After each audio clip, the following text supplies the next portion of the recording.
Assalamualaikum warahmatullahi wabarakatuh. Perkenalkan, nama saya Gita Priyanka dengan NIM 2002046011. Saya mahasiswa Universitas Mula Warman dengan Prodi Hubungan Internasional, Fakultas Ilmu Sosial dan Ilmu Politik angkatan 2020. Di sini saya akan menjelaskan hasil video dari part 1 sampai part 5 saya tentang pertanyaan apa tujuan hidup saya. Oke, yang pertama, kita tahu manusia sebagai salah satu jenis makhluk hidup yang menjadi anggota populasi permukaan bumi ini. Memiliki ciri khas yang tidak dimiliki oleh sekian juta himpunan makhluk lainnya. Nah, selama dia hidup pasti selalu berusaha dong untuk berjuang dengan memanfaatkan diri, lalu memanfaatkan alam sekitarnya. Lalu dia bisa juga menggunakan cara dengan daya dan tenaga alam untuk kepentingan dirinya. Nah, setiap makhluk hidup pasti dong mempunyai tujuan hidup. Nah, tujuan hidup itu apa sih? Tujuan hidup adalah apa yang seseorang rencanakan untuk kehidupannya pada hari ini, esok hari, sebulan ke depan, setahun ke depan, ataupun beberapa tahun ke depan. Nah, pengertian tujuan hidup menurut para ahli itu sendiri adalah proses menetapkan identitas diri seseorang. Nah, manusia itu kan berasal dari materi dan akan berakhir menjadi materi kembali. Karenanya, aliran ini berpendapat bahwa orang tidak perlu berpikir-pikir lebih lanjut, yang ada hanya badan habis perkara. Pandangan seperti ini akan berimplikasi pada gaya hidupnya yang materialistik juga. Tujuan hidupnya juga kadang nggak menentu, ya kebahagiaannya juga. Lalu kebahagiaan hidupnya pun diukur dan seberapa banyak materi yang dapat dikumpulkan. Gaya hidup material hedonistik ini tercermin dari sikap hidup yang hura-hura dan glamor dalam menikmati hidup yang katanya singkat dan cuma sekali. Lalu di filsafat, manusia itu didefinisikan sebagai makhluk pencari kebenaran kan. Manusia itu kodratnya sebagai makhluk yang berpikir, ingin mengenal, ingin tahu, istilah sekarang tuh kepo gitu kan.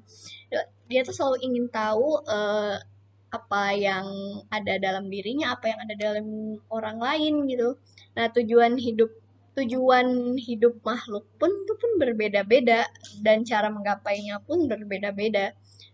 Jadi bisa kita katakan pasti setiap orang tujuan hidupnya tuh adalah mencari kebahagiaan. Lalu eh, makna, makna dan tujuan. Pasti kita punya makna kan. Kita ingin mencapai tujuan hidup tersebut pasti mempunyai makna itu sendiri. Lalu seperti yang saya sebutkan yang kemarin, pertanyaan apa tujuan hidup ini memasuki dua thinking, yaitu logic thinking dan em, teologi thinking. Jadi yang pertama dengan logic thinking, mereka tujuan hidup itu bisa menjadi empirisme, yaitu suatu aliran yang menyatakan bahwa semua pengetahuan berasal dari pengalaman manusia. Sedangkan jika masuk ke tingkatan teologi, bagi orang-orang yang menggunakan pikiran ini, mereka mungkin menjawab pasti mencari pahala, menjadi panutan bagi umat yang lain. Jadi bisa disimpulkan teologi thinking itu tuh mereka mencari melalui fakta dan bukan berasal dari pengalaman. Seperti yang saya sebutkan tadi, tujuan hidup manusia itu pasti kebahagiaan kan. Nah, tapi ada juga cara yang salah, yaitu orang selalu menghalalkan segala cara untuk mencapai kebahagiaan. Perasaan bahagia dan kesedihan dalam hidup adalah hal yang wajar terjadi. Akan tetapi, jika mampu mengoptimalkan perasaan bahagia dan sedih itu ke arah yang positif, maka manusia pasti mampu berpikir positif terhadap semua masalah yang dihadapinya. Sejumlah pakar sendiri memproposikan bahwa kebahagiaan seharusnya bukan menjadi tujuan dalam hidup, tetapi seharusnya dijadikan sebagai produk kehidupan manusia. Alport mengungkapkan bahwa kebahagiaan bukanlah tujuan, tetapi merupakan konsekuensi yang mungkin terjadi akibat keterlibatan seseorang sepenuhnya dalam kehidupannya. Nah, kondisi kebahagiaan itu sendiri itu bukanlah kekuatan yang memotivasi, tapi dampak dari termotivasinya aktivitas seseorang. Every human has a natural desire to know. Manusia adalah satu-satunya makhluk yang dapat berpikir, lalu mereka tuh dalam hakikatnya ingin memiliki rasa ingin tahu yang tinggi. Jadi akallah yang menuntun manusia bagaimana dia bertindak dan berperilaku.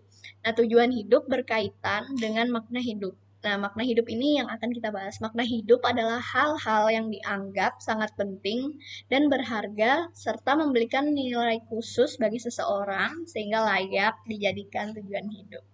Nah, makna hidup tuh seperti apa sih? Bisa dapat motivasi, bisa harapan, bisa tujuan. Misalnya, makna hidup saya tuh ingin bertemu BTS. Nah, itu tujuan hidup saya.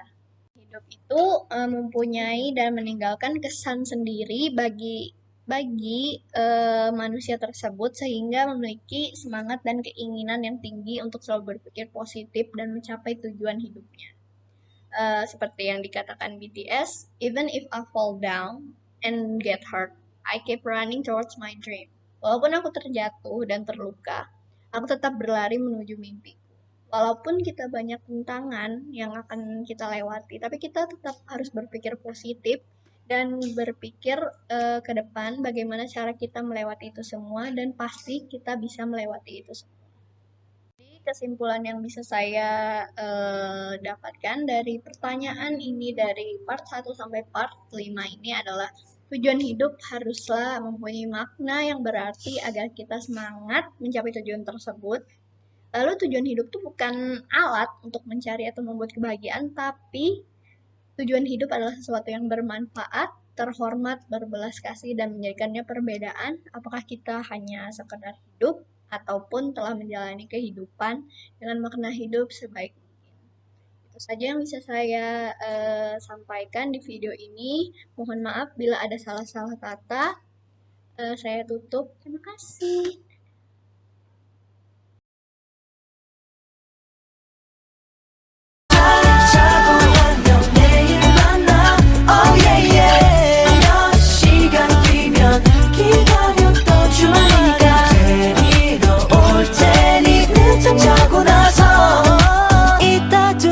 거기서 우리 다시 만나자.